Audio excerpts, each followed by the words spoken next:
Hello दोस्तों, आप सभी लोगों को जय मसीह की। तो चलिए आज हम बात करने वाले हैं अशुद्ध करने वाली बातें। देखते हैं इस बारे में बाइबल हमें क्या बताती है। तो चलिए आज हम पढ़ने वाले हैं मत्ती रचित सुसमाचार 14 10वीं आयत से लेकर 19वीं आयत तक। और उसके बाद हम सभी लोग मिलकर एक छोटी सी प्रार्थना करेंगे। तो अगर आप चैनल पर नए हैं तो चैनल को सब्सक्राइब कर लीजिए ताकि ऐसी ऐसी वीडियोज़ आपके पास रेगुलरली आती रहें। तो चलिए शुरू करते हैं। अशुद्ध करने वाली बातें। तब उसने लोगों को अपने पास बुलाकर उनसे कहा, सुनो और समझो, जो मुंह में जाता है वह मनुष्य को अशुद्ध नहीं करता, पर जो मुंह से निकलता है वही मनुष्य को अशुद्ध करता है। तब चेलों ने आकर उनसे कहा, क्या तू जानता है कि फरीसियों ने यह वचन सुनकर ठोकर खाई? उसने उत्तर दिया, हर पौधा जो मरे मेरे स्वर्ग पिता ने नहीं लगाया उखाड़ा जाएगा। उनको जाने दो, वे अंधे मार्गदर्शक हैं, और अंधा यदि अंधे को मार्ग दिखाए तो दोनों ही गड्ढे में गिर पड़ेंगे। ये सुनकर पतरस ने उससे कहा, यह दृष्टांत हमें समझा दे। उसने कहा, क्या तुम भी अब तक नासमझ हो? क्या तुम नहीं जानते कि जो कुछ मुंह में जाता है वह पेट में पड़ता है और संडास से निकल जाता है, पर जो कुछ मुंह से निकलता है वह मन से निकलता है, और वही मनुष्य को अशुद्ध करता। क्योंकि बुरे विचार हत्या, परस्त्रीगमन, वह विचार चोरी, झूठी गवाही और निंदा मन ही से निकलती है। ये ही है जो मनुष्य को अशुद्ध करता है, परंतु हाथ बिना धोए भोजन करना मनुष्य को अशुद्ध नहीं करता। तो आप लोगों ने देख लिया कि इस बारे में बाइबल हमें क्या बता रही है। तो चलिए अब हम सभी लोग मिलकर एक छोटी सी प्रार्थना। धन्यवाद धन्यवाद धन्यवाद करना चाहता हूँ परमेश्वर आज के वचन के लिए पिता, जो हमने पढ़ा है। हे पिता, हम जानते हैं कि हम सुबह से लेकर रात तक सिर्फ पाप करते हैं पिता, लेकिन जब आपके वचन की या दुआ की बारी आती है तो हम ये सोचते हैं कि जल्द से जल्द हम इसको खत्म कर दें पिता। एक समय भी दुआ करना पिता हम पे भारी होता है।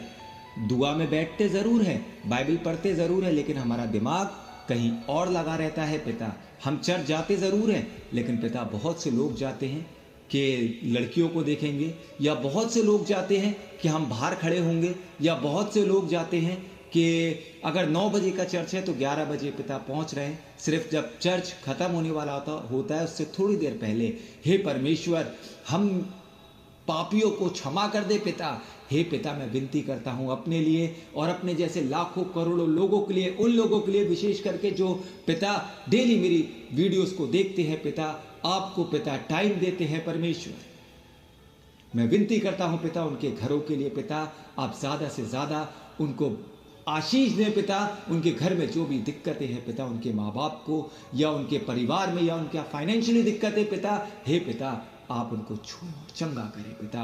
मैं विनती करता हूं परमेश्वर उन लोगों के लिए जो बुरी आदतों में फंसे हुए हैं, दारू की या नशे की पिता, हे पिता उन लोगों पे भी अपना साया भरा हाथ रख परमेश्वर। हम लोगों में इतनी शक्ति नहीं कि हम अपने आप से खुद को बदल पाएंगे पिता। हम एक इंसान है पिता, हम जानते हैं पिता कि आप जब तक हमारे ऊपर अपना साया भरा हाथ नहीं रखेंगे पिता, हम नहीं बदल पाएंगे। और हमें भरोसा है पिता कि आप हमें बदलेंगे पिता।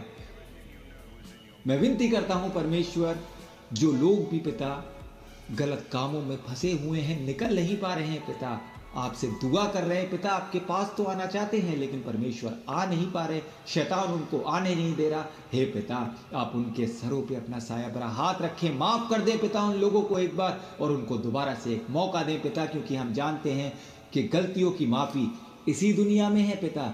अगर मर के पिता आत्मा आपके पास पहुंची तो उसके बाद कोई माफी नहीं पिता। हे परमेश्वर, मैं विनती करता हूं अपने लिए और अपने जैसे लाखों लोगों के लिए पिता, कि आप हम लोगों पे अपना साया भरा हाथ रखिए। मैं दुआ करता हूं उन लोगों के लिए जिनके पास एक वक्त की रोटी नहीं है, पहनने को कपड़ा नहीं है, सर छुपाने के लिए छत नहीं है, परमेश्वर उन लोगों की आप सहायता मदद करें पिता। आपने हमें लाखों करोड़ों लोगों से अच्छा रखा है, पहनने को कपड़ा दिया, सर छुपाने के लिए छत दी है, खाने के लिए खाना दिया है पिता। मैं आपका धन्यवाद करना चाहता हूँ, आपने जितना दिया, जो दिया परमेश्वर आपका धन्यवाद हो। हे पिता, सारी गलतियाँ, सारे पाप मैं आपके सामने मांगता हूँ।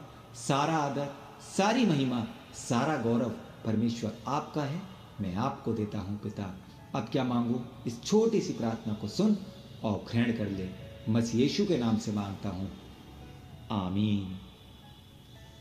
तो आज के लिए बस इतना ही। मिलते हैं अगली वीडियो में किसी अच्छे टॉपिक के साथ। जब तक के लिए आप सभी लोगों को जय मसीह की।